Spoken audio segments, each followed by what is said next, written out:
할렐루야, 반갑습니다. 우리 서로 다 같이 인사하겠습니다. 주님이 자리에 계십니다. 다시 한번 하겠습니다. 오늘 좋은 일이 일어납니다. 아멘 하신 분들에게 이 밤에 좋은 일이 일어나게 될 줄 믿습니다.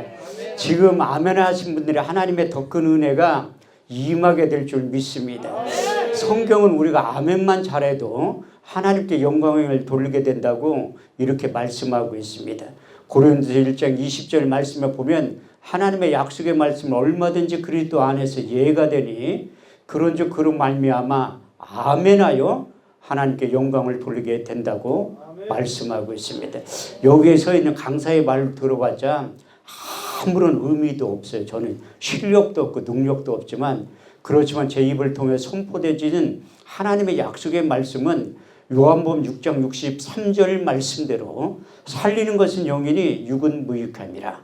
내가 이른 말이 영이요 생명이 될 줄 믿습니다. 더 나아가 10분 20절에서 21절 말씀을 보면 저가 그 말씀을 보내 저를 고치사 이경에서 건져 내시는도다. 주의 인자하심과 인생에 행하신 귀한 일들을 인하여 주를 찬송하게 된다고 하신 약속의 말씀이 그대로 이루어지게 될 줄 믿습니다. 하나님은 지금도 예배자들을 찾고 계세요.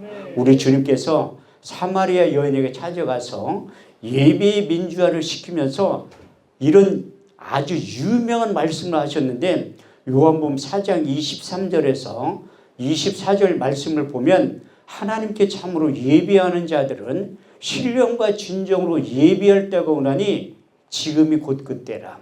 아버지께서는 자기에게 예배하는 자들을 찾으시니라.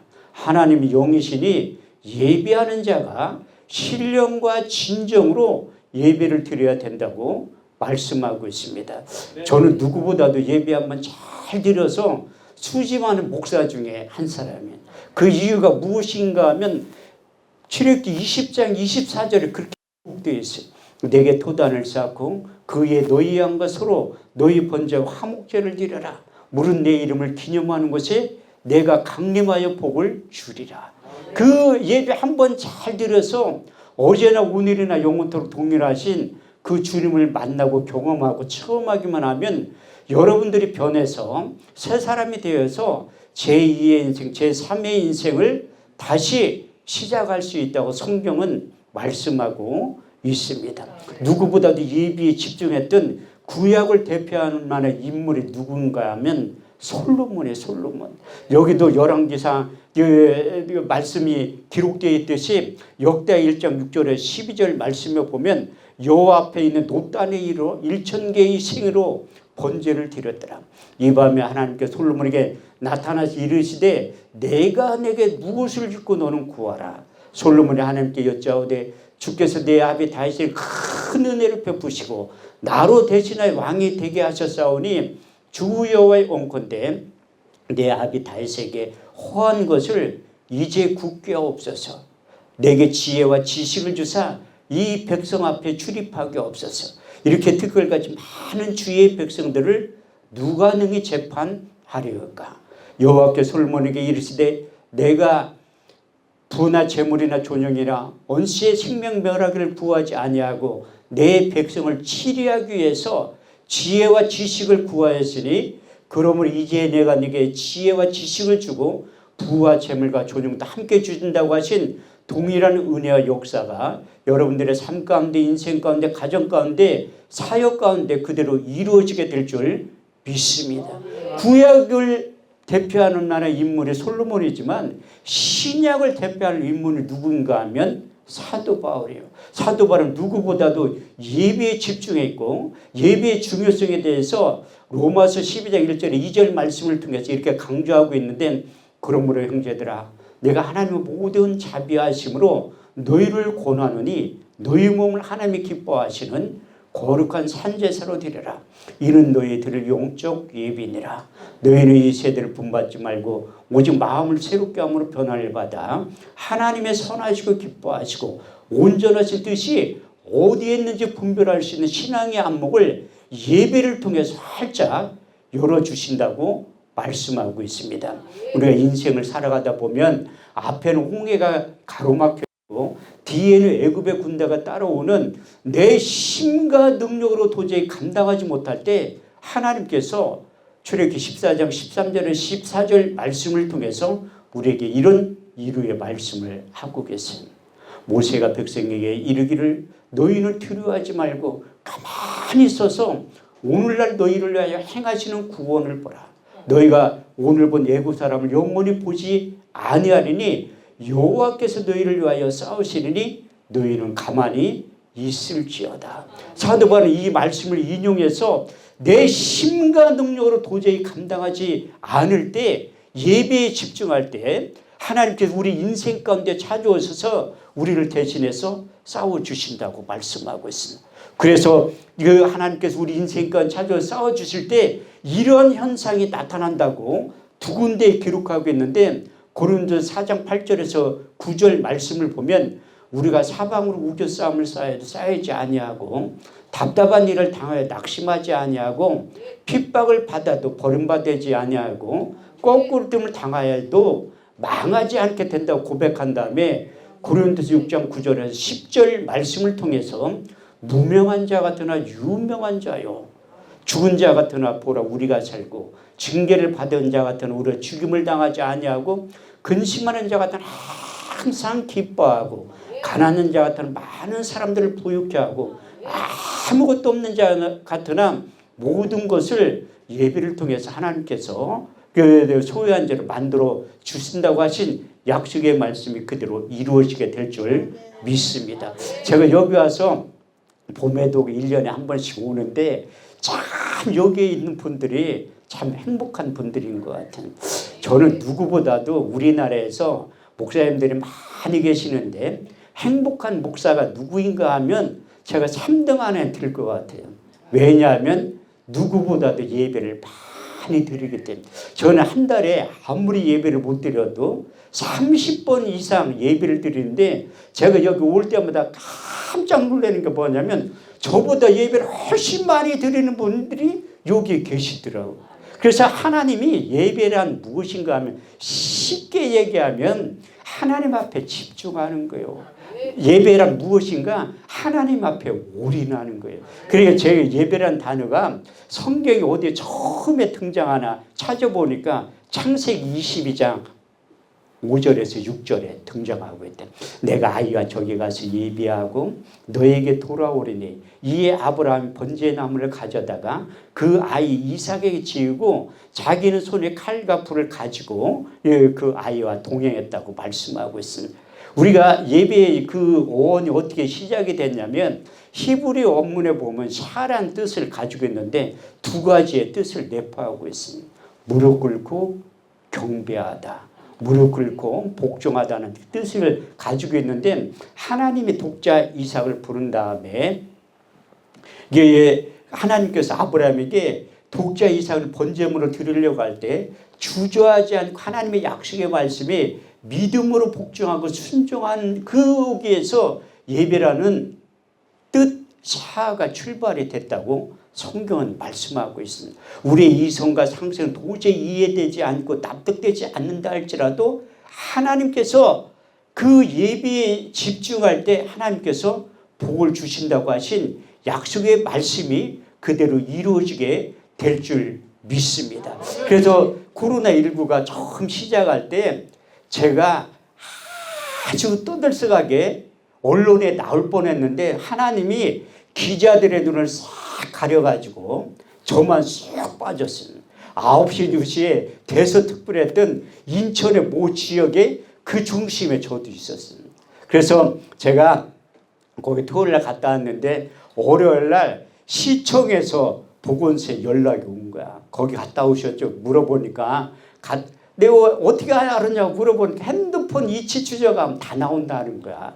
거기 가서 뭐 했니? 아니 목사 뭐 했냐고 가서 예배드리고 찬송하고 설교하고 왔다고 하니까 빨리 가서 코로나 검사를 받으라는 거야.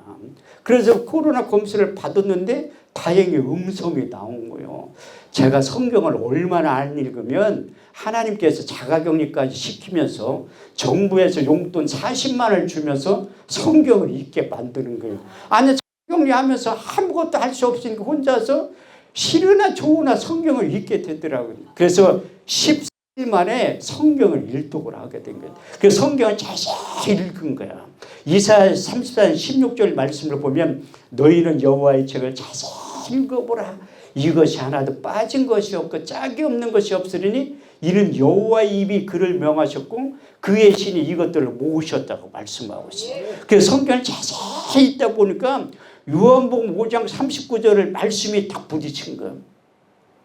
너희가 성경에서 용생을 얻는 줄 생각하고 성경을 상고하거냐. 이 성경이 내게 대하여 증거하라. 요한복음 20장 31절 말씀을 보니까 성경을 기록한 목적에 대해서 기록하고 있습니다. 오직 이것을 기록함 너희로 예수로 하나님의 아들 그리스도이심을 믿게 하려 하며 또 그 이름을 힘입어 영생을 얻게 하려 하심이니라. 그래서 신약을 대표할 만한 제자들을 제한 사도 바울이 다메섹 도상에서 예수님을 만난 다음에 자기가 변하여 새 사람이 되었다고 고백하고 간증하고 있습니다. 그 사도 바울은 출생의 비밀에 보면 나하고는 신분이 너무 틀려요. 요즘 말로 표현하면 사도 바울은 금수저를 물고 태어난 사람이야. 빌립보서 3장 5절에서 6절 말씀이 기록된 대로 보면 내가 난 지 8일 만에 할례를 받고 이스라엘 족속의 베냐민 지파요 히브리인 중에 히브리는요 율법으로는 바리새인이요 욕심으로는 교회를 핍박하고 그 율법 의로는 흠이 없는 자로 고백한 다음에 다메섹 도상에서 우리 주님을 인격적으로 만난 다음에 그가 변해서 새 사람이 되었지만 육신적으로는 금수저에서 흙수저로 변했다고 성경에 기록되어 있습니다. 그렇지만 그가 참 가치를 발견했다고 빌립보서 3장 7절에 8절 말씀에 이렇게 기록하고 있습니다. 무엇이든지 내게 유익하던 것을 그리스도 예수를 통하여 해로 여길 분들 해로 여기면 내 주 예수 그리스도를 아는 지식이 가장 고상함을 이남이라. 내가 그를 인하여 모든 것을 잃어버리고 배설물을 여기면 그리스도를 그 안에서 나를 발견했다고 말씀하고 있습니다. 그래서 누구든지 인격적으로 주님을 만난 다음에 사도 바울이 첫 번째 신앙 고백이 갈라디아서 2장 20절 말씀이에요. 내가 그리스도와 함께 십자가에 못 박혔나니 그런즉 내가 산 것이 아니요 오직 내 안에 그리스도께서 사신 것이라. 이제 내가 육체 가운데 사는 것은 나를 사랑하사 나를 위하여 자기 몸을 버리신 하나님의 아들을 믿는 믿음으로서 살겠다고 각오하고 작정하고 있습니다. 그 사역을 하면 할수록 십자가의 비밀을 깨닫고 고린도서 1장 8절 말씀이 기록하게 됐습니다. 십자가의 도가 멸망하는 사람이 밀어난 것이요 구원을 얻은 우리에게는 하나님의 능력이 고백한 다음에 두 번째 신앙 나와요. 로마서 14장 8절 말씀을 보면 우리가 살아도 주를 위하여 살고 죽어도 주를 위하여 죽나니 우리가 사나 죽으나 주의 것이라 고백한 다음에 마지막 세 번째 신앙 고백이 무엇인가 하면 에베소 교인들과 작별 인사를 하면서 우리 주님께서 걸어가셨던 골고다의 길, 십자가의 길, 예루살렘에 올라가서 우리 주님께서 고백하셨던 것처럼 대제사장과 바리새인과 서기관들의 고난을 당하고 죽임을 당하고 제 삶 안에 다시 살아날 그 십자가를 지셨던 우리 주님이 걸어가셨던 그 발자취를 자기도 걸어간다는 사도행전 20장 22절 24절 말씀을 보면 내가 심령에 매우 예루살렘으로 올라가는데 거기서 무슨 일을 만나는지 나는 알지 못하느라. 성령이 밝게 말씀하시기를 결박과 할 날이 나를 기다린다 하시나 주 예수께 받은 사명 하나님의 은혜의 복음을 증거하는 일을 마치려 하면은 나의 생명을 조금 더 귀한 것으로 여기지 않는다고 고백한 다음에 맡겨진 사명을 감당하면서 예수의 흔적을 가지고 주의 사역을 감당하기 시작했는데 그래서 그 바울이 쓰는 13권의 서신서를 보면 특히 로마서 1장 1절의 4절 말씀을 보면 그리스도의 종 바울은 사도로 부르심을 받아 하나님의 복음을 위하여 택정함을 입었나니 이 복음은 하나님이 그의 아들에 관하여 선지자로 말미암아 성경이 미리 약속하신 것이라. 이 아들로 말하면 육신이는 다윗의 혈통으로 나셨고 성결의 영은 죽은 자 가운데서 부활하여 하나님의 아들로 인정되신 바 되셨으니 곧 우리 주 예수 그리스도라고 말씀합니다. 우리 주님께서도 부활하셔서 40일 동안 이 땅에 계시면서 누가복음 24장 44절 말씀을 통해서 또 이르시되 내가 너희와 함께 있을 때에 너에게 말함과 곧 모세의 율법과 선지자의 그 시편에 나에 대해서 기록한 일들이 이루어져야 한 말이 이것이라 하시고, 또 사도 요한도 요한일서 1장 1절에 2절 말씀을 통해서 태초에 생명의 말씀에 관하여 우리가 귀로 들은 바요 눈으로 본 바 주목하고 손으로 만진 바라. 이 영원한 생명이 나타나신 바 된지라. 우리가 이 영원한 생명을 보았고 증거하여 너에게 전하노니 아버지와 함께 계시다가 우리 가운데 나타나신 그분이 예수님이라고 말씀하고 있어요. 그래서 구약 성경은 오실 예수님에 대해서 약 300번에 걸쳐서 예언하고 있는데, 그 대표적인 온시복음 창세기 3장 15절 말씀을 보면 내가 너로 여자와 온수가 되게 하고 너희 후손도 여자의 후손과 온수가 되게 하리니 여자의 후손은 내 머리를 상하게 할 것이요 너는 그의 발꿈치를 뒤를 상하게 할 것이라 예언하면서 미가서 5장 2절 말씀을 보면 베들레헴 에브라다야 너는 유다 족속 중에 작을지라도 이스라엘을 다스릴 자가 내게서 내게로 나올 것이라. 그의 근본은 상구의 태초에니라고 말씀하고 있고, 그 대선지자인 이사야 선지자의 입술을 통해서 말씀이 육신에 오신 예수님에 대해서 3번에 걸쳐서 예언의 말씀을 하고 있습니다. 이사야 7장 14절 말씀을 보면 주께서 친히 징조로 너에게 주실 것이요 보라 처녀가 잉타하여 아들을 낳을 것이요 그 이름을 임마누엘 하리라. 두 번째 예언의 말씀이 그 예수가 오심과 존재에서 이사 9장 6절 말씀을 보면 한 아이가 우리에게서 낳고 한 아들을 우리에게 주신 바 되었는데 그는 정사를 메었고 그 이름은 기묘자라 모사라 전능하신 하나님이라 영존하신 아버지라 평강의 왕이라 할 것임이라. 마지막 세 번째 그 예수가 인류의 대속물로 나타나서 십자가의 죽으심과 그 가정과 이유에 대해 53장 1절에 6절은 이렇게 말씀하고 있습니다. 우리의 전한 것을 누가 믿었느냐? 여호와의 팔에 네게 나타났느냐? 그는 주 앞에서 자라나기를 연한 순 같고 마른 땅에 나온 줄기 같아서 곤 모양도 없고 풍채도 없은즉 우리의 보기에 흠모할 만한 아름다운 것이 없도다. 그는 멸시를 받아서 사람에게 실어버린 바 되었으며 간고를 많이 겪었으며 질고를 하는 자라. 마치 얼굴 가리고 사람을 바라보지 않음을 받는 자 같아서 멸시를 당하였고 우리도 그를 귀히 여기지 아니하였도다. 그는 실로 우리의 질고를 지고 우리의 슬픔을 당하였거늘 우리는 생각하기를 그는 징벌을 받아서 하나님께 맞으면 고난을 당한다 하였노라. 그가 찔림은 우리의 허물을 인하며 그가 상함은 우리의 죄악을 인함이라. 그가 징계를 받으면 우리가 평을 누리고 그가 채찍에 맞음으로 너희가 나음을 입었도다. 우리는 다 양 같아서 그를 행하여 각기 제 길로 갔거늘 여호와께서 우리 무리의 죄악을 그에게 담당시키셨도다. 할렐루야. 이렇듯이 선지자의 입술을 통해서 예언했던 말씀이 하나님의 때에 하나님의 방법으로 나타나기 시작한다고 약속하고 있습니다. 저는 시편 89편 34절 확실히 믿는 목사 중에 한 사람이에요. 내 언약을 파하지 아니하고 내 입에서 낸 것도 변치 아니하리라. 더 나아가 민수기 23장 19절 말씀을 보면 여호와는 인생이 아니시니 거짓말을 하지 아니하시고 후회가 아니시니 어찌 하신 말씀 행치 아니하시고 하신 말씀을 실행치 아니하시랴. 그래서 선지자의 입술을 통해서 예언했던 게 나타나기 시작하는데, 그 나타나기 시작하기 전에 천사들을 보내서 이런 예언의 말씀을 또 하기 시작하는 겁니다. 누가복음 2장 12절 14절 말씀을 보면 오늘날 다윗의 동네에 너희를 위하여 구주가 나섰으니 곧 그리스도 예수라. 너희는 가서 강부에서의 구에 누인 아기를 보리니 이것이 너희에 대한 표적이니라. 후련히 허다한 천군이 천사와 함께해서 하나님을 찬송하여 가로되 지극히 높은 곳에는 하나님께 영광이요 땅에서는 기뻐하심을 입은 사람들의 평화라. 그 예언의 말씀도 이루어져서 말씀이 육신되어 나타나신 그 주님이 이제 탄생하는 장면에 대해서 마태복음 1장 18절에 13절 23절 말씀이 가장 자세히 기록되어 있는데 아들을 낳은 그 이름을 예수라 하라. 그 예수 그리스도의 이름의 뜻이 무엇인가 하면 자기 백성을 저의 죄에서 구원할 그분이 예수님이라고 말씀하고 있습니다. 예수 그리스도의 나심은 이러하니라.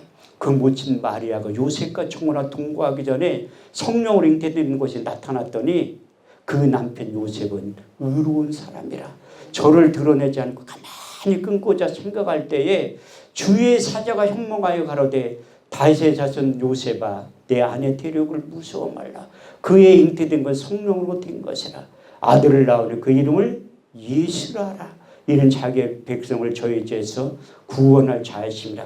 이 모든 일에 된 것은 선지자라 하신 말씀을 오늘과 같이 이루려 하심이니라. 볼지어다 처녀가 잉태하여 아들을 낳을 것이요 그 이름을 임마누엘이라 하였으니 이를 번역한 즉 하나님이 우리와 함께 하셨느니라. 그래서 여러분들이 그 예수의 이름 때문에 이 자리에 앉아 계신 줄 믿습니다. 그 예수의 이름이 무엇인가 하면 하늘에 있는 자들과 땅에 있는 자들과 그 땅 아래에 있는 자 모든 무릎을 예수의 이름에 꿇게 하시고 모든 입으로 예수를 주로 시인하며 하나님 아버지께 영광을 돌리게 되었다고 말씀하고 있어요. 누구보다도 깊게 예수님과 사귐을 가졌던 사도 바울은 예수 그리스도의 이름의 비밀에 대해서 이렇게 말씀하고 있습니다. 골로새 2장 2절에서 3절 말씀을 보면 하나님의 비밀인 예수 그리스도 그 안에는 지혜와 지식과 총명과 모든 감추어진 보화가 담겨져 있다고 고백하고 사도행전 4장 12절 말씀에 보면 다른 데서는 구원을 얻을 수 없나니 천하 인간의 구원을 얻을 만한 이름을 우리에게 주신 일이 없다고 말씀하고 있습니다. 요한복음 1장 12절에 13절 말씀을 보면 용접하는 자 곧 그 이름을 믿는 자는 하나님의 자녀가 되는 권세를 주셨으니 이는 혈통이나 육종은 딴 것이 아니요 하나님께로부터 다시 태어난 자들이 예수의 이름 때문에 태어나게 됐다고 말씀하고 있어요. 저는 이제 이 땅에서 그 우리나라 시민권도 가지고 있지만 또 다른 시민권을 가지고 있어요. 그 시민권은 굉장히 좋은 시민권인데 내가 이렇게 얘기하면 미국 시민권자나 물어보더라고요. 난 그것보다 수억 배 좋은 시민권을 가지고 있어요. 그 해답이 빌립보서 3장 20절 말씀에 보면 우리의 시민권은 하늘에 있다는 거예요.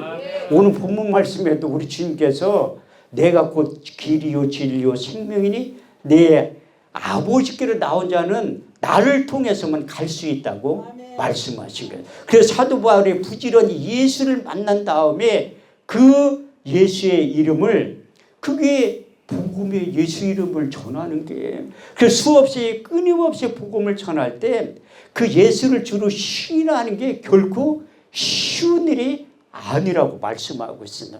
로마서 10장 9절에 10절 말씀을 보면 내가 만일 내 입으로 예수를 주로 시인하며 하나님께 죽은 자 가운데 살리신 건 내 마음에 믿어 구원을 얻으리니 사람이 마음으로 믿어 의에 이르고 입으로 시인하여 구원에 이른다고 하시면서 그렇게 예수를 주로 시인하는 게 어려운데 예수를 주로 시인하는 것도 너희가 그냥 되는 것 같지만 안 된다는 거예요. 우리 주님께 제자를 이끌고 가이사랴 빌립보 지방에 가서 사람 인자를 누구라냐 그 질문을 던져요. 더러는 세례 요한 엘리야 예레미야 선지자 중에 하나이다. 그러면 너희는 나를 누구로 하냐. 그때 베드로가 주는 그리스도시요 살아계신 하나님의 아들입니다. 정확하게 신용 고백을 할 때 우리 주님께서 베드로를 바요나 시모나 내가 복이 있도다. 이를 알게 한 내 혈육이 아니요 하늘에 계신 내 아버지께서 알게 하셨다고 그렇게 말씀한 사도 바울도 여기에 비슷한 짝을 기록하고 있는 고린도전 12장 3절 말씀을 보면 하나님의 영으로 말하는 자는 예수를 저주할 자라 하지 아니하고 성령으로 아니하고는 예수를 주로 시인할 수 없느니라. 그래서 저도 그 예수 때문에 목사가 된 거예요. 하나님은 고린도서 1장 21절 말씀은 전도에 미련한 것으로 하나님은 구원을 주신다고 말씀하고 있습니다. 우리가 전도하는 방법이 얼마나 미련한지, 제가 교회에 첫 발을 내딛을 때, 제가 대전이 고향인데 1년 선배가 고등학교 2학년 때 수요일 날 우리 교실에 찾아오더니 너 수업 끝나고 나하고 어디 갈 데가 있다는 거야. 어디냐니까 이따 가보면 안 돼. 내가 왜 그 선배를 따라간, 가장 고등학교 때 무서운 사람 누구냐면 1년 선배가 제일 무서워요.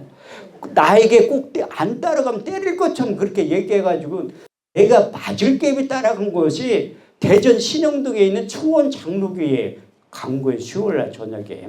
교회에 딱 갔는데 뭐 자꾸 뭐 노래를 부르는데 유행가는 아닌 것 같고 뭐 찬양을 부르더라고요. 근데 신기한 게 뭐냐면 제가 아침잠이 맞는데 보이지 않는 힘에 이끌려고 새벽 예배에 참석한 거예요. 그때 하나님이 나를 전대미라는 것으로 구원 얻게 하신 거예요. 집하고 학교하고 딱 중간 지점에 교회가 있었는데 하루에 교회를 다니가 새벽 예배 갔다 오지, 또 학교 갔다 와서 또 왜 내가 학교 끝나고 집에 있으면 우리가 칠남매인데 자꾸 시켜 심부름을. 아니 지금 그때 우리가 방 2개에 11명이 살았지. 11명이. 그러니까 뭐 맨날 심부름 시키니까 못 사는 게 은혜야. 집에 있는 것보다 교회 가서 있는 게 훨씬 편해. 그때나 지금이나 저녁 때 기도하는 사람들은 할머니들밖에 없어. 그런데 여기는 젊은 분들이 많이 계시잖아. 그것도 큰 축복이라는 게. 그때 고등학교 3학년 때 부흥회를 하는 거예요. 이 옛날엔 부흥회를 지금처럼 짧게 안 했던, 주일날 저녁에 시작해서 토요일날 새벽까지 하는 거예요. 그 주일날 저녁에 나는 그 강사 목사님을 지금은 수십 년이 지났지만 잊어먹지도 않아. 나에게는 그분이 잊어먹을 수 없는 목사님이기 때문에. 미국에서 오신 분인데 김원성 목사님이라고. 그 주일날 저녁에 예배 끝난 다음에 나를 부른 거예요. 그때 제가 고등부 회장이니까 부른 다음에 너 낮엔 학교 가니까 예배 참석 못하지만 새벽 예배하고 저녁 예배는 꼭 참석을 하는 거예요. 근데 내가 너에게 당부할 게 있는데 헌금을 꼭 하라는 거야. 아유, 학생이 무슨 돈이 있어. 그래도 엄마가 그 차비 주면 학교까지 걸어가면 1시간인데 그 헌금하려고 하는 게, 그리고 월요일날 학교 갔다 저녁 때 헌금하고 화요일날 헌금하고 그렇게 하는 거야. 왜? 아유, 목사님이 그렇게 얘기를 하니까 안 듣는 거지. 그게 믿음이에요. 이해되지 않고 납득되지 않는다 할 때 아브라함이 바쳤던 것처럼 그게 예배의 시작이라니까요. 하나님 앞에 복종하는 게. 그래서 토요일날 새벽에 나를 나오라고 하더니 안수기도를 하면서 너는 앞으로 목사가 될 것이고 훌륭한 부흥사가 될 것이다. 그런 축복의 말씀을 하시더라고요. 나는 하나도 안 믿었지. 담임 목사님하고 짜고 내가 서울로 학교 갈 갭이 나를 잡아놓으려고 저렇게 하는구나. 근데 그 말씀이 떠나지 않는 거예요. 고린도서 10장 5절 말씀을 보면 생각을 사로잡아 그리스도께 복종시키는 거예요. 그래서 제가 일찍 신학교에 입학을 한 거예요. 근데 내가 의심이 상당히 많어. 목사 안수를 20년 만에 받았어요. 우리 교단은 9년이면 목사 안수를 주는데 의심이 상당히 많아가지고 20년 만에 받았다니. 왜? 성경에 써있잖아요. 나는 목회하기 전에 예수님을 만난 적이 없는데 이직하면서 목회를 어떻게 해. 사도행전 1장 1절에 8절 말씀을 보면 데오빌로 내가 먼저 쓴 글에는 예수께서 행하시며 가르치기 시작하심부터 택하신 사도들에게 성령으로 명하시며 승천하신 일까지의 일을 기록하였느라. 해 받으신 후에 친히 사심을 나타내서 40일 동안 저에게 보며 하나님 나라에 대해서 말씀하시느니라. 사도와 같이 모이사 저에게 분부하여 가라사대 예루살렘을 떠나지 말고 내게 들은 바 아버지의 약속하신 것을 기다려라. 요한은 물로 세를 베풀었으나 너희는 몇 날이 못되어 성령으로 세를 받게 될 것이라.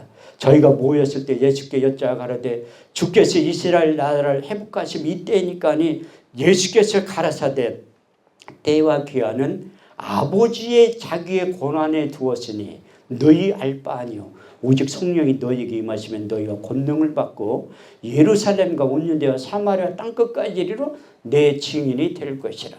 그 증인이 헬라어 원문에 보면 말뜻을 하는 안되게 예수님을 본 적도 없는데 어떻게 증인이 돼? 말도 안 되지. 그게 이증이에요. 이증. 보고들은 사실이 없는데 그 증인이 된다. 이증이라는. 그래서 제가 이 예수님을 만나러 성서 현장 들어간 거예요.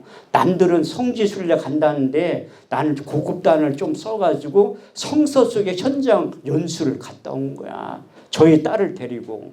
근데 뭐 남들은 뭐 은혜가 된다는데 난 하나도 은혜가 안 되더라. 그 비아돌로로사 그 빌라도 법정에서 출발할 때 그 가이드 전도사님이 기도하고 싶은 사람이 있으면 손 들어보래. 내가 손을 번쩍 들었지. 그랬더니 우리 딸내미가 그래. 아빠 창피하게 뭘 기도를 해. 다른 목사님 하게 됐지. 나는 내가 해보고 싶은 거야 기도를. 그래가지고 말씀을 묵상해서 아까 했던 이사 53장 1절에서 6절 말씀을 그걸 묵상하니까 목사님들이 막 울어. 여기는 우는 사람 한 명도 없잖아. 그만큼 환경과 분위기가 중요하더라고. 근데 남들은 뭐 은혜가 된다고 하는데 나는 하나도 은혜가 안 되더라. 그래서 내가 저쪽에 있는 양평기도원에 딱 가서 보니까 소나서 잠언 8장 17절 나를 사랑하는 자들이 나의 사랑을 입으며 나를 간절히 찾는 자가 나를 만나게 될 것이다. 그게 짝이 되는 말씀. 이사야 55장 6절에 7절 말씀을 보면 너희는 여호와를 만날 만한 때에 찾아라. 가까이 계실 때 그를 부르라. 아니 개척은 하긴 해야 되는데 아니 만난 적이 있어야지. 어떻게 이론적으로는 조금 예수님에 대해서 아는데 근데 이증하면서 목회를 못할 것 같더라고. 근데 우리 주님이 나를 하나님의 자녀에서 주님의 제자로 부른 거 알아. 그러니까 신학교를 졸업을 했지. 얼떨결에 졸업은 했지만 일단 졸업을 한 거예요. 근데 내가 졸업하고 사역지를 찾아야 되는데 오라는 데가 한 군데도 없어. 가고 싶지도 않지만 이상하게 오라는 데가 한 군데도 없더라. 그래서 이게 예배에 집중하지 않으니까 저 신학교 다닐 때 반강제적으로 초래했어요. 삼박산 우리 반이 갔어요. 학교에서 일주일에 한 번씩 삼박산 끌고 나는 가고 싶어서 간 게 아니라 끌려간 거예요. 막차 타고 버스 타고 갔다가 집에 도망가고 싶어도 못 가. 차가 있어야지 가지. 저 차 다닐 때까지 죽으나 사나 산에 있어야 돼. 그렇게 끌려다닌 거예요. 근데 예배에 집중하지 않으니까 믿음에서 간단하게 떠나. 여러분들도요 예배에 집중하지 않으면 새벽 예배 참석하지 않고 철야 예배 참석하지 않고 수요 예배 참석하지 않고 주일날 저녁에 참석하지 않으면 주일날도 예배 안 가요. 나 혼자만 안 가면 괜찮은데 교회 간 집사람하고 딸을 핍박하고 있어. 교회 못 가게. 그게 우리예요. 그만큼 예배가 중요하다는 거야. 근데 하나님이 때가 되니까 나를 또 부른 거예요. 두 번째. 내가 의심이 너무 많으니까 하나님이 비장의 카드를 꺼내서 많은 분들이 제가 자녀가 한 명인데 왜 한 명만 낳냐. 안 생기니까 한 명만 낳지. 한 명 낳고 천만 다행이지 두 명, 세 명 낳았으면 큰일 날 뻔했다니. 한 명 키우는 것도 너무 힘들더라고. 근데 나는 신령한 목사가 아니거든요. 그때 하나님의 음성을 들었어. 주님의 음성을 들었다니까. 사도행전 9장, 사도행전 22장, 사도행전 26장에 보면 다메섹 사건에서 사도 바울이 주님의 음성을 들었던 것처럼 저도 주님의 음성을 들은 거예요. 너 목회할래? 내 딸 데려갈까? 이 음성을. 난 신령한 목사가 아니에요. 근데 하나님의 음성을 똑바로 들은 거야. 내 집에 들어가니까 우리 집사람이 한 번도 나에게 그런 얘기 한 적이 없는데 뭐 회개할 때가 됐대. 뭔 회개냐니까 자기가 하나님의 음성을 들었다는 거야. 우리 집사람은 나보다 더 이성적인 사람이야. 하나님의 음성을 들을 리가 없거든요. 그런데 그 들을 때가 언제 하니까 내가 똑같은 거야. 그래서 하나님의 음성을 똑같이 들은 거요.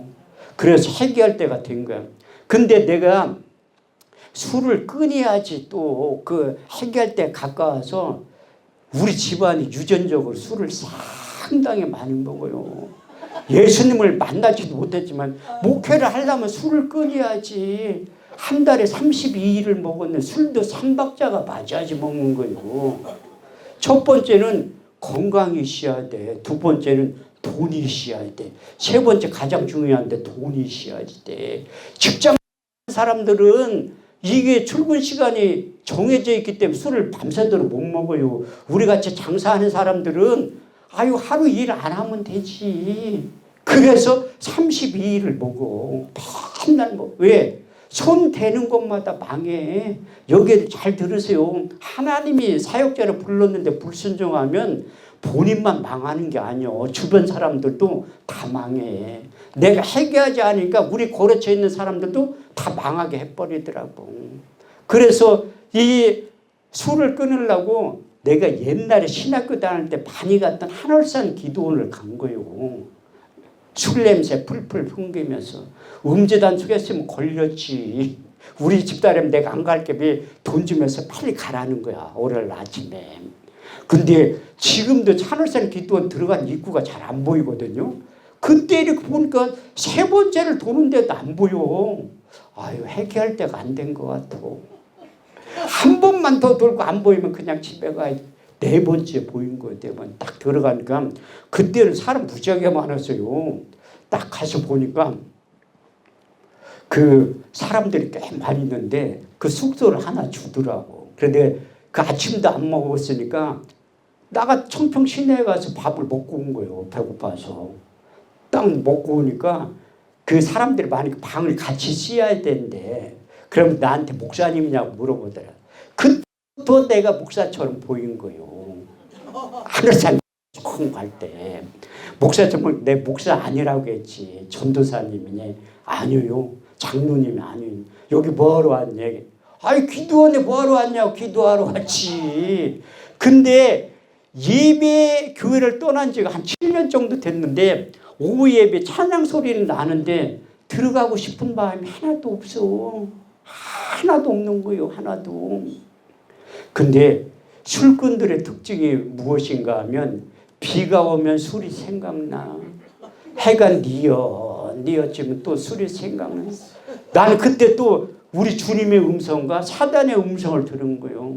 사단의 음성이 너 오늘까지 술 먹고 내일 새벽 예배부터 참석하라는 거예요. 그래서 시동 걸고 나가려고 하니까 또 하나님의 음성에 들려. 주님의 너 나가면 끝이다. 시동을 켰다 껐다 켰다 껐다. 그 저녁 먹고 그 저녁 예배 참석을 안 한 거예요. 참석을. 너무 괴로운 거야. 그 예배 자리는 들어가야 되는데 못 들어가. 바깥에만 서 있는 거 왔다 갔다. 아 누군가 예배에 가자고 하면 내가 끌려갔을 건데 그렇게 한마디 그 여러분들이 기도원 앞에 왔다 갔다 하는 사람이 있으면 예배에 가자고 한 번이라도 얘기를 해야 돼요. 나 같은 사람 그 탕자가 있을지 모른다니까. 하나님의 전도에 밀어난 것으로 구원받는 자들 기뻐하신다고. 그게 아무것도 아닌 것 같지만 나간 사람 불러갔으면 예배에 그 안으로 들어갔잖아요. 그건 아무도 얘기를 안 하고 그 저녁 예배 끝나고 뒤에 잔낭통에 가가지고 꼬꾸라진 거예요. 그때 9시쯤에 예배 다 끝나고 사람들 나오는데 난 거기 들어간 거. 이래서는 안 될 것 같아. 다 꼬꾸라졌는데 눈물이 그렇게 사람의 눈에서 많이 나오는지 몰랐습니다. 그래서 내가 받은 은혜가 있기 때문에 한울산 기도원에서 집회를 해보고 싶은데 우리나라 웬만한 기도원을 다 갔는데 아무도 나를 안 부르더라고. 그래서 누가 소개를 시켜줬는데 백 목사님한테 그 소개시켜준 목사님이 내가 기도원을 한다고 하니까 대꾸도 안 하는 거야. 기도원 한 분들은 기도원 원장이라고 하면 안 불러요. 그런데 저는 한 번도 엉뚱한 짓을 해본 적이 없어. 왜? 성경에 우리 주님께서 목회할 때 제 목회 좌우명이 두 가지가 있어요. 첫 번째는 디모데후서 2장 4절에서 5절 말씀이야. 군사로 다닌다는 자기의 생활에 얽매는 자가 없나니 군사로 모집한 자를 기쁘게 하려 하심이니라. 경계하는 자가 법대로 경계하지 아니하면 생명의 면류관을 얻지 못하리라. 또한 디모데후서 2장 15절만 내가 진리의 말씀을 옳게 분별하여 부끄러울 것이 없는 일꾼이 되어 이 너희 몸을 하나님께 드리기를 힘쓰라니. 그래서 저는 기본기에 충실하려고 노력하는 거예요. 근데 내가 백지영 목사님한테 그동안 집회를 해왔던 걸 다 보낸 거예요. 저희 예수의 생명 부흥협의 단체가 16년 됐어요.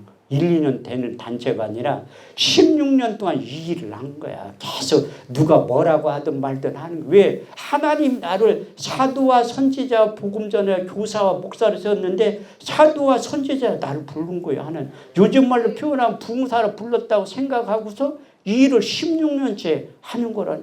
그런데 하늘산 기도원에 그렇게 집회를 해보고 싶은데 아니 누가 그 조효식 목사 어제 저녁에 온 양평에서 목회를 크게 하는 목사님인데 내가 소개 좀 시켜달라고 거기 하늘산 기도원 주강사로 많이 가더니 대답은 잘해 알았다고 자기만 가지 한 번도 소개를 안 시켜줘. 다른 목사님 소개시켰는데 그래서 그동안 오살리 기도원 다른 데한테 하는 걸 다 보낸 거예요. 그래서 이렇게 하게 됐는데 작년 3월달 할 때 이영근 목사님의 표현이 그 백지영 목사님 있는 그대로 얘기하면 전화가 왔는데 돈벼락을 맞았대. 돈벼락을. 그만큼 하나님이 그 집회를 처음으로 하니까 사람 동원도 상당히 많이 된 거야. 헌금도 많이 나왔지. 그랬더니 당연히 백지영 목사님 나를 또 부르지. 개인 집회를 2번을 불렀는데 제가 스케줄이 있어서 거절을 한 거예요. 가고는 싶은데 일정이 잡혀 있잖아. 3번째 전화가 온 거야. 내가 그때 부산에서 김용계 목사님들 새시대 부흥단하고 그 에덴 금식 수양관 거기에서 집회를 할 텐데 거절하면 백지영 목사님 나를 다시 안 불릴 것 같더라고. 그래서 하다 말고 올라간 게 김용관 목사님 맡겨놓고 그래서 수요일 날부터 금요일 날까지 6번 개인 집회를 하는 거야. 근데 또 코드가 맞으니까 8월 첫 주에 할 때 또 나를 부르더라고. 아니 뭔가 코드가 맞으니까 하늘산 기도원에서 부르지 옛날 같은 8월 첫 주에 나같이 무명의 부흥사를 누가 부르겠어. 그래서 불러가지고 올해 하늘산 기도원에서 집회를 연합 집회를 4번 했어요. 제가 다음 주에도 하늘산 기도원 그 개인 집회 하러 가요. 백지원사님 오라고 해서 6, 7, 8월 여름에 집회를 너무 안 한 거야. 많이 해서 그래요. 그래서 8.15 성회 끝나고 나서 그 다음 주에 또 하늘산 기도원에 또 집회를 하는 거야. 이 있어. 금요일날 저녁에 내가 느끼지 못하는 게 한쪽 눈이 갑자기 안 보이기 시작하는 거야. 혈관이 다 터졌어. 그래서 금요일날 백지영 목사님하고 식사를 점심하는데 내가 늦게 갔거든요. 왜 늦게 갔냐면 한쪽 눈으로 운전하려니까 앞이 안 보여 잘. 그래서 늦게 간 거예요. 목사님들 왜 이렇게 늦게 왔냐. 노베드로 목사님도 왜 이렇게 늦게 왔냐. 조우식 목사님도 백지영 목사님 속으로 이게 눈이 안 보이니까 늦게 왔지. 그렇게 얘기해도 모르지. 갑자기 멀쩡했던 사람이 혈관에 다 쳐져가지고 하나도 안 보이니까. 근데 너무 놀란 거야. 지금도 안 보여요. 한쪽 눈이 안 보여. 근데 내가 이렇게 실명 가까이 된 지가 한 달 정도 됐는데 하나님 앞에 너무나 감사한 거야. 눈 안 보였으면 어떡할 뻔했어. 한쪽 눈이라도 보이는 게 너무 감사한 거야. 그래서 제가 한쪽 눈 실명한 상태에서도 집회 일정을 계속한 거예요. 저는 하나님과의 약속이고 사람과의 약속이기 때문에 그 설교하러 가는 거 집회 약속 잡은 것은 안 빠져요. 근데 한 주간 쉬는 주간이 있었는데 우리 기도원에서 깊은 하나님께 독대를 한 거예요. 2가지의 약속의 말씀을 내 육의 신비에 새긴 말씀이 있어요. 이 간증만 하고 제가 마칠게요. 첫 번째 말씀이 하나님이 저에게 더 큰 일을 하기 시작한다는 거예요. 그것은 오순절에 성령이 임한 다음에 초대교회 사도들의 임했던 사역에 대해서 기록되어 있습니다. 사도행전 2장 42절에 47절 저희가 다 사도들의 가르침을 받아 서로 교제하며 떡을 떼며 기도하기를 전혀 힘쓰느라 사람들마다 두려워하는데 사도로 표적과 기사가 많이 나타나니 믿는 사람들이 다 함께해서 물건을 서로 통용하고 또 재산과 소유를 팔아 각 사람의 필요를 따라 나눠주며 또 집에서 떡을 떼며 기쁨과 순전한 마음으로 음식을 먹고 하나님을 찬송하고 온 백성 칭송을 받으니 주께서 날마다 구원받는 백성들 더하게 하신다는. 두 번째, 저희의 사역 가운데 디모데 전서 2장 4절에서 7절 말씀이 이루어지게 하신다는. 하나님 모든 사람이 구원을 받으며 진리를 아는 데 이르기를 원하시는도라. 하나님은 한 분이시오. 하나님과 사람 사이의 중보도 한 분이시니 사람이시니 그리스도 예수라. 그가 모든 사람을 위하여 자기를 속전 제물로 주셨으니 때가 이르면 내가 너에게 증거할 것이라.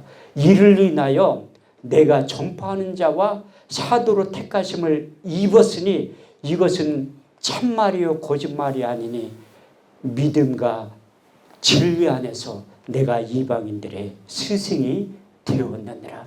저는 그 약속의 말씀이 깊게 한 달 동안 묵상을 한 거예요. 그래서 하나님이 때가 이르면 거두게 하신다고 하신 내게 말씀하신 그대로 되리라. 확실히 하나님의 약속을 믿는 거예요. 그래서 제가 이 올 때마다 원장님한테 얘기를 허락 안 받고 나는 그 대구 약북강 기도원 홍보위원 역할을 충실히 하고 있다니까요. 자랑을 상당히 많이 해요. 우리 단체에 있는 목사님들한테도 내가 자랑을 얼마나 많이. 그래도 서로 오려고 해. 여기에 내가 강사해서 포함시키지 않은 2명의 목사님들이 나 이제 보면 잡아먹으려고 할 거야. 여기 오고 싶어 하는데 강사에서 빼가지고. 왜냐하면 그분들은 코드가 안 맞을 것 같아서 뺐어요. 왜냐하면 이게 안 맞는 분들이 있다니까. 이게 대표장이 원하는 대로 이렇게 수긍을 해줘야 되는데 어른들 목사님들은 그렇게 설교 50분만 하세요. 그렇게 내 안식일도 하면 안 돼. 안 해. 알았대. 말은 대답은 얼마나 잘하는데. 그러면 설교를 1시간 반은 기본으로 해. 그런 어떻게 세워 못 세우지. 힘들어서. 근데 제가 여기 기도 올 때마다 느끼는 게 있잖아요. 역대하 6장 20절 주께서 전에 말씀하시기를 내 이름을 거기 두려라 하신 곳 이곳을 향하여 주의 눈이 주야로 보옵시며 종들이 이곳을 향하여 비는 기도를 들어 응답하시는 기도원을 이끌어 가신다. 두 번째 이사야 56장 7절 말씀을 보면 내가 그를 나의 성산으로 인도하여 기도하는 내 집에서 그들을 기쁘게 할 것이며 그들의 번제 이생은 나의 단에서 기꺼이 받게 되리니 내 집은 만민이 기도하는 집이라 일컬음을 얻게 될 것이라. 세 번째 역대하 7장 15절에서 16절 내가 이 전을 택하고 거룩하게 하여 내 이름을 영영히 거기 있으리라 하였느니라. 내 눈과 마음이 항상 여기에 있느니라. 여러분들은 감사하셔야 돼. 하나님 앞에 시임받는 기도원, 하나님 앞에 인정받는 원장님이 옆에 계시다는 거 여러분들은 고맙고 감사하게 생각하셔야 돼요. 로마서 16장에 보면 사도 바울을 섬겼던 40명의 사람들이 이름이 기록되어 있습니다. 왜? 평생을 사도 바울의 동역자로 섬겼던 분들이에요.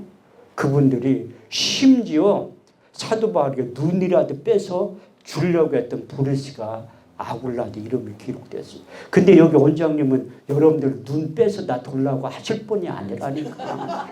할 만한 것만 시키는 거예요. 저도 우리 교회에서 할 만한 것만 시켜. 못하는 건 안 시킨다니까요. 그래서 충성할 기회를 드릴 때 여러분들이 하셔야 돼. 그래서 여기 계신 분들이 우리 원장님이 앞으로 사역 20년 뒤에 사도 바울이 기록된 40명의 사람들이 기록되어 있는 것처럼 여러분들이 기록되어 있어야 된다니까요. 제가 20년 뒤에 와서 확인해 볼 거야. 옆에 있나 없나. 이것이 하나님의 일이에요.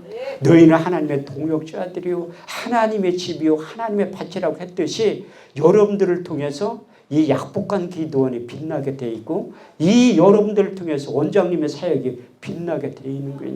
잠언 27장 17절 말씀을 보면 철이를 날카롭게 하듯이 친구가 사람의 얼굴을 빛나게 하는 거예요. 그래서 저는 우리 원장님이 시키지 않았어도 월급 안 줘요.